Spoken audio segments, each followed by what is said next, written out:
ก็สบายดีตอนเช้าเบอร์ทุกคนกันแล้วกันเนาะยินดีต้อนรับเข้าสู่ชาแนลฮันนี่ไบเกอร์กับฟ้าหลังฝนเนาะก็บ่หลังฝนบันไดดอกฝนก็คือที่ตกอยู่และตอนนี้เนาะกำลังจะเดินทางไปเฮ็ดเวียกจังหวะบรรยากาศตอนนี้ก็โอ้ถือว่าดีสมควรแต่ฝนจะตกมาเท่านั้นก็พอ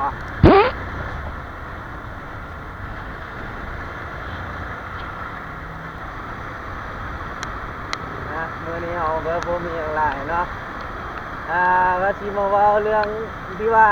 มีคนถามเข้ามาเนาะถามเข้ามาหลายว่าเป็นอย่างไอ้คือบ่ใส่ท่อดังไอ้ก็ขอตอบไปเลยว่าเงินยังไม่มีคือว่าตอนนี้เงินก็บ่ค่อยมีปานใดคือว่าเบิดเป็นหลายกับอะไรแต่งหลายก็เลยว่ากำลัง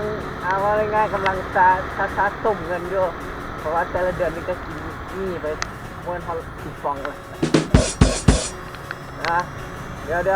ถ้ามีเงินเมื่อใดเดี๋ยวจัดให้เบิ่งแน่นอนเนาะสำหรับใครที่อยากเห็นสแลดตะกะแตนแดงอันนี้ใส่ท่อดังเดี๋ยวได้เห็นกันแน่นอนเนาะแล้ว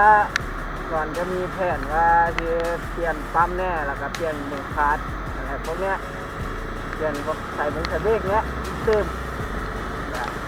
ถ้าเบิ่งมาทำกันเนาะสำหรับใครที่ถามว่าเป็นอย่างซูเปอร์ไซท่อดังกะคือที่ว่าไปแล้ว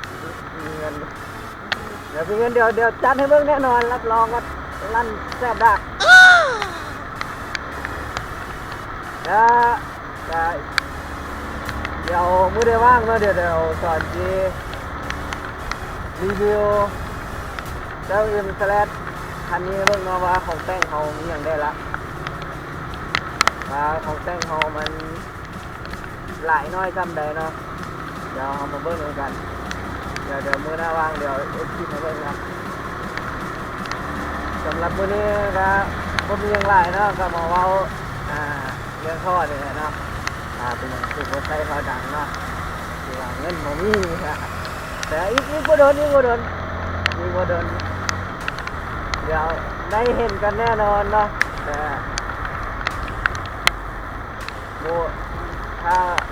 เป็นไงวะโอ้ยสิว่าอย่างเขาเลยแต่ว่าสิเป็นท่อแบบใดหรือว่าท่อแบบใดเดี๋ยวเอาได้รู้กันแน่นอนเนาะคาเฟ่เนาะเดี๋ยว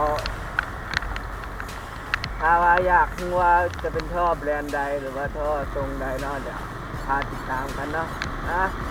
สำหรับคลิปนี้ก็ขอจบกันไว้เพียงเท่านี้เพราะว่าตอนนี้รู้สึกว่าสีเปียกไปหมดทั้งตัวฝนตกลัดหาเนาะก็เข้าใจเนาะสำหรับการติดตามกดไลค์กดแชร์เนาะจังใดก็อดเบิ่งเอากันได้คลิปนี้โอ้โหสีใบเหี้ยงกันเด้อกันลากันไปเนาะขอบใจ